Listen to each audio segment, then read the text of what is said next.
C'est une exception. Le palais de Bardo, on trouve que le patio est couvert. Oui.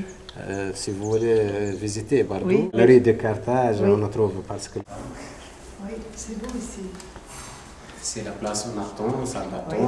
On appelle en arabe le driba. Le driba, le stéphane, le driba.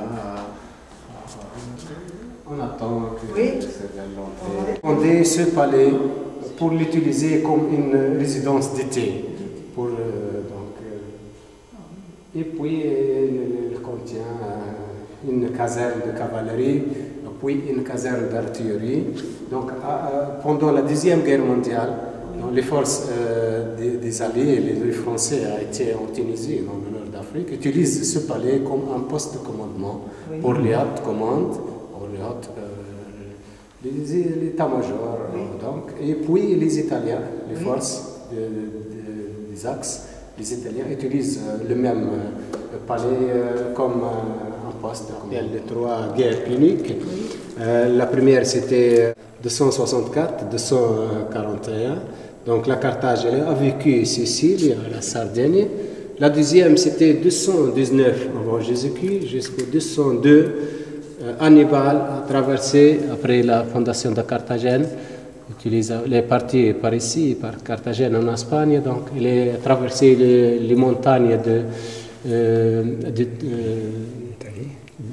Trabia, de Pyrénées et des Alpes. Oui. Donc il a battu les Romains dans la bataille de Trabia, de Canaille, aussi le lac Trasimène.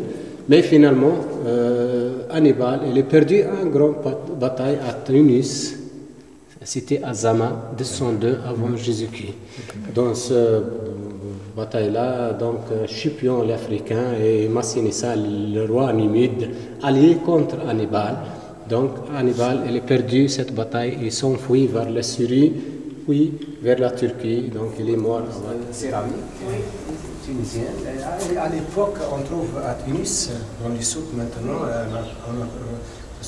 Qallaline, on trouve les motifs. Mais maintenant, ça change. Au Cap Bon, à Nabel, le gouvernorat de Nabel maintenant, donc, il est connu. J'ai la tête et l'autre.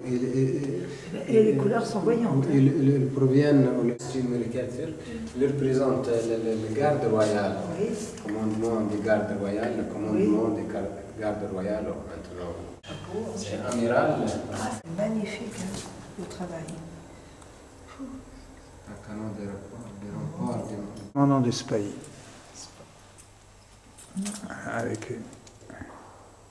1835-1855, c'est d'Aksar al-Saïd, pas loin du palais de...